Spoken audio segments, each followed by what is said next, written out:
warahmatullahi wabarakatuh. Selamat pagi anak sekalian. Sebelum kita mulai pembelajaran pada pertemuan kali ini, mari kita berdoa terlebih dahulu. Berdoa dimulai.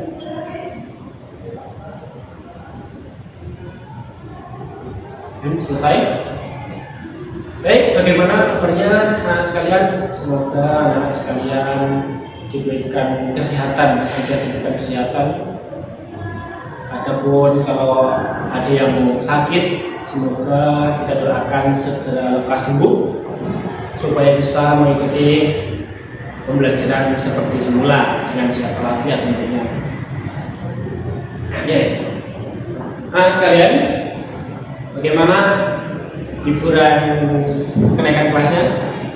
Karena kita sekarang berada di kelas 12. Selamat atas kenaikan kelas anak-anak sekalian. Kita berada di awal semester 1 kelas 12. Bagaimana pengalaman mungkin dalam liburannya, ada hal-hal yang baru yang menarik?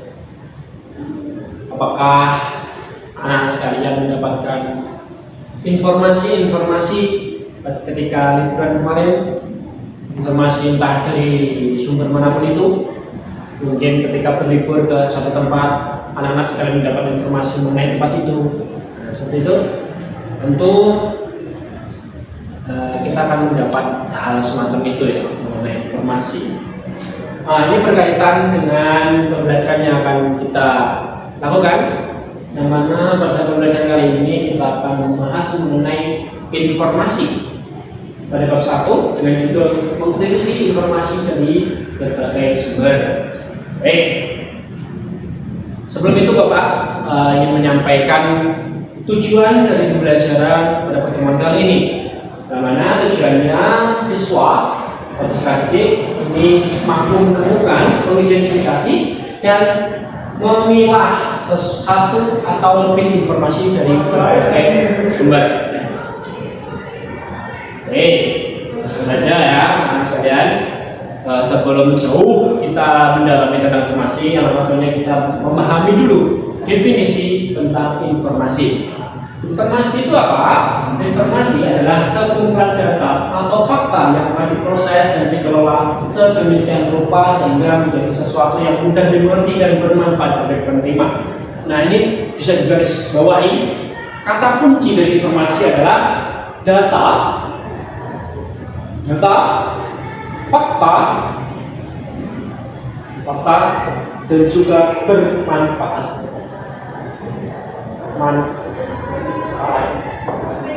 Manfaat bagi siapa? Tentu bagi penerima. Baik, itu tadi adalah pengertian mengenai informasi. Jadi informasi itu sekumpulan data, fakta yang bermanfaat bagi penerima.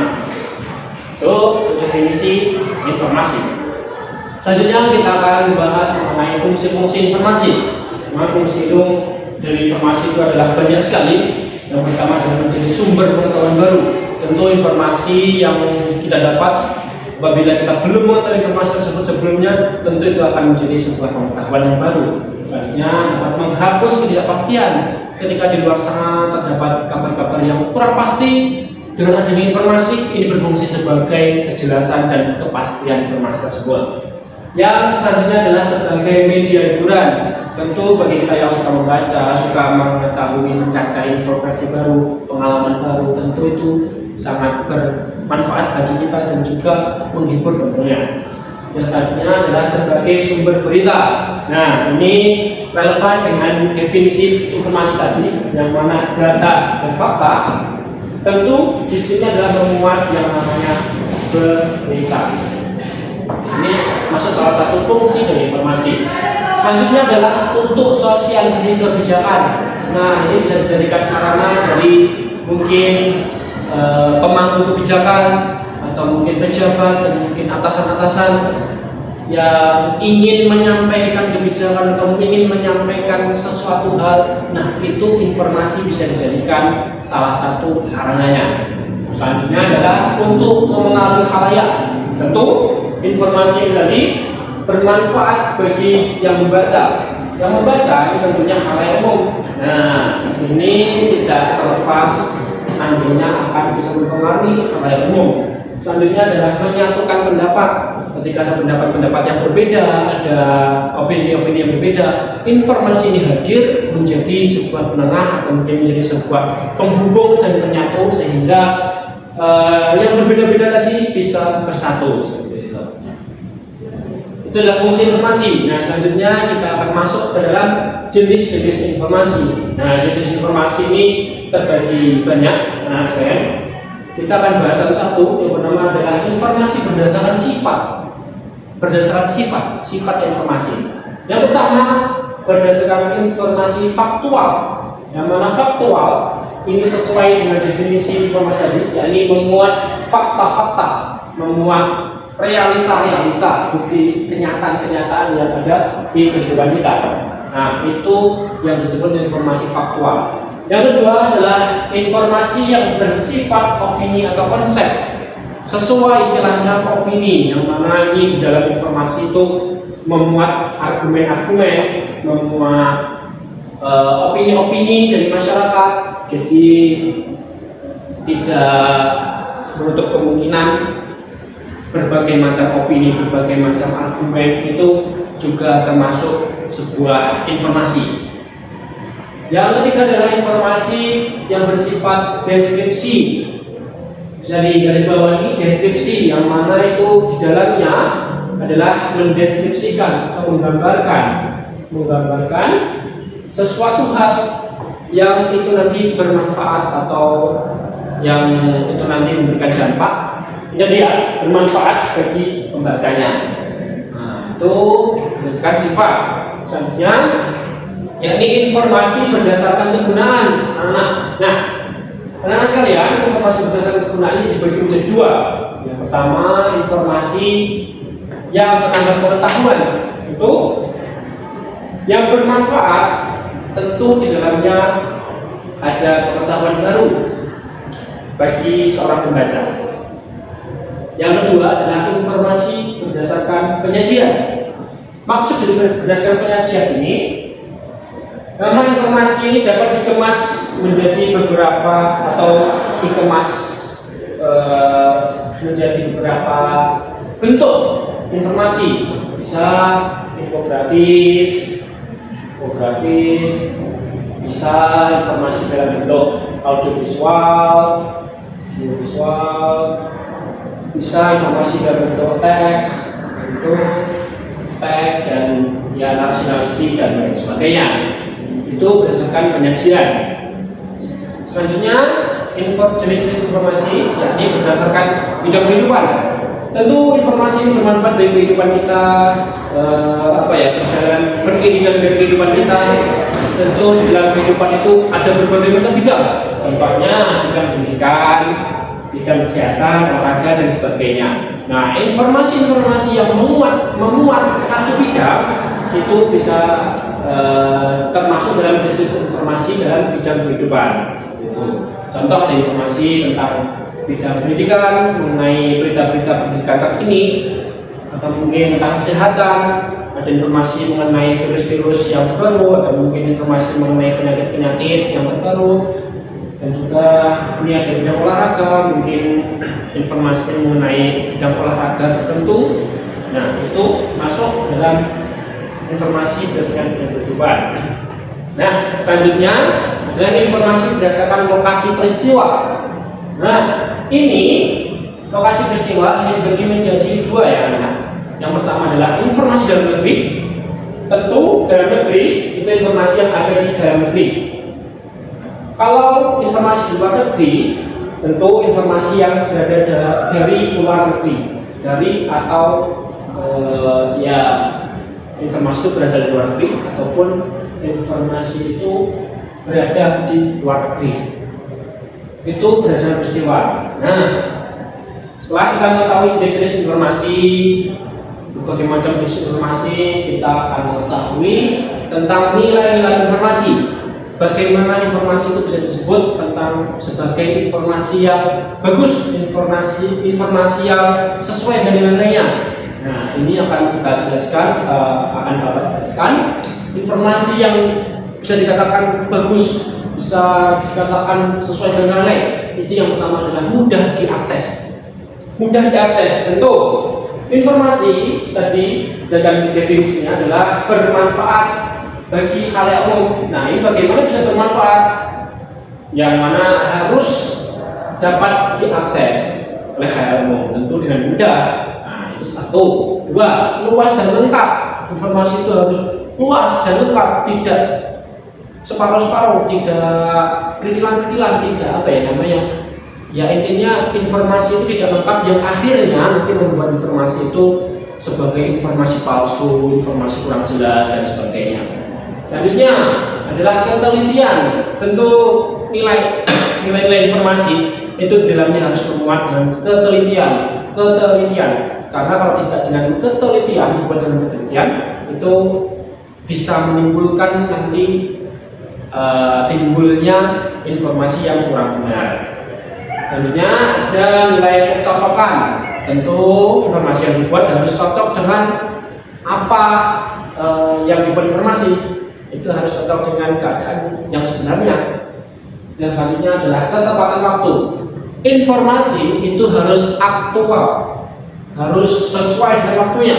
Kalau informasi terjadinya sekarang, sesuatu peristiwa terjadi sekarang, dan informasi itu baru dikabarkan ya 1 tahun yang akan datang. Nah, itu tidak aktual, sudah kedaluarsa. Nah, selanjutnya adalah kejelasan.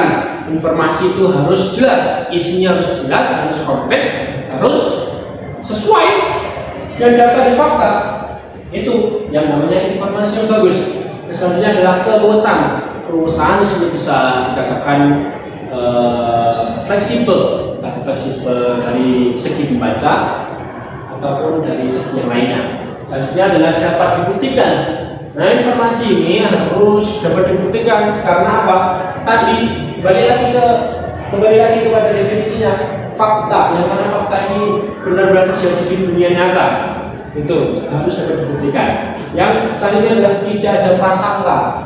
Jadi informasi yang dibuat itu tidak harus tidak ada prasangka, jadi tidak ada intervensi dari pihak lain, tidak ada prasangka yang dimuat yang mana nanti akan menimbulkan informasi palsu. Nah, itu tidak ada prasangka, itu termasuk salah satu nilai informasi. Yang terakhir adalah dapat diukur. Tentu informasi tadi salah satu selain fakta adalah data, yang mana data ini harus dapat diukur, harus dapat dibuktikan. Nah, itu selaras dengan berbagai macam nilainya tadi. Selanjutnya kita akan sedikit berlatih quiz. Nah, ini sebagai salah satu bentuk latihan anak-anak sekalian. Selain latihan juga sebagai bentuk presensi kehadiran, yang mana silahkan anak-anak sekalian dapat tugaskan pada pertemuan hari ini mengerjakan modul halaman 5. Bisa dibuka modulnya masing-masing, atau ketika tidak sedang membuka modul bisa diakses karena sekarang sudah digitalisasi, ada e-booknya yang kemarin sudah Bapak share, bisa dibuka pada halaman 5. Ini ada yang namanya infografis. Nah, ini masuk salah satu dari jenis informasi yang dikemas menggunakan grafis, desain visual, itu namanya adalah infografis. Itu salah satu contohnya di modul kalian adalah mengenai Habib Jasin. Habib Jasin ini merupakan salah satu sastrawan, salah satu kritikus sastrawan yang masyhur ya. Yang lain dalam informasi infografis ini memuat berbagai hal mengenai Habib Jasin. Nah, ini silahkan, ini tugas individu. Silahkan dikerjakan nomor 1 sampai dengan 4. Ini soal-soal ini semuanya jawabannya ada di infografis. Silahkan kalian baca dengan cermat, kalian baca dengan seksama, kalian analisis, yang mana nanti hasilnya bisa menjawab pertanyaan yang Bapak tugaskan. Nah, bagaimana Pak pengerjaannya? Pengerjaannya saya share link Google Form di grup kelas, nanti bisa dikerjakan di Google Form itu juga sebagai bentuk presensi kalian. Nah, itu dikerjakan hari ini, pertemuan hari ini, gitu ya, nah sekalian. Baik, selanjutnya ini tadi, sebelum kita mengakhiri pertemuan ini, Bapak ada tugas untuk kalian semua. Tugasnya tenang, tidak individu, tugasnya adalah kelompok. Silahkan kalian bentuk, bagaimana cara membentuknya, metodenya itu Bapak serahkan ke kalian. Bisa mungkin nanti dibantu ketua kelas ya. Silahkan dibentuk kelompok terdiri dari 4 sampai 5 siswa. Silahkan dibentuk. Setelah itu nanti mau ngapain Pak? Nah, itu nanti silahkan kalian buka modul kalian halaman 7. Halaman 7 itu ada soal mengenai informasi-informasi dari berbagai sumber. Nah, dari Wikipedia, berdasarkan artikel. Nah, itu ada di modul 7. Silahkan dikerjakan di Bapak paperless saja, tidak harus di kertas. Bisa kalian bentuk, pemulanya bentuk file. Atau kita sepakati aja, silahkan kalian pengerjaannya dalam bentuk file, soft file, jadi tidak hard file. Nanti disetorkan ke Bapak di pertemuan yang akan datang. Jadi di pekan yang akan datang, silahkan kalian kumpulkan dan saat pertemuan yang akan datang kalian presentasikan. Seperti itu ya anak-anak. Nah, bisa dapat dipahami. Kalau mungkin ada pertanyaan mengenai pengerjaannya, kendala-kendalanya, atau mungkin ketika mengerjakan ada kendala, ada permasalahan, bisa menghubungi Bapak. Jadi nomor WA-nya Bapak terbuka, asalkan ya tahu waktu ya, jangan malam tengah malam kalian chat Bapak ya. Bapak sudah juga tidur, istirahat, Bapak juga manusia, bukan robot. Tuh. Jadi silahkan Bapak terbuka. Silakan untuk bertanya, berkonsultasi dengan Bapak. Mungkin ketika di sekolah bisa menemui Bapak, ketika Bapak longgar, jangan di kantor bisa menemui Bapak, mencari Bapak, bisa Bapak bimbing, bisa Bapak dampingi. Seperti itu. Itu ya anak-anak sekalian. Nanti kalau ada pertanyaan langsung ya silakan kalian komentar saja di YouTube di deskripsi di bawah ini, karena ini nanti akan saya unggah di YouTube. Begitu. Nah, tadi sudah kita mengenai definisi, mengenai jenis-jenis, mengenai informasi. Jenisnya ada banyak ya, ada macam jenis, dan juga tentu jenis-jenis tadi, nilai tadi itu tidak jauh dari definisi ketiga kata kunci ini: data, fakta, dan manfaat. Oke, itu untuk pertemuan kali ini.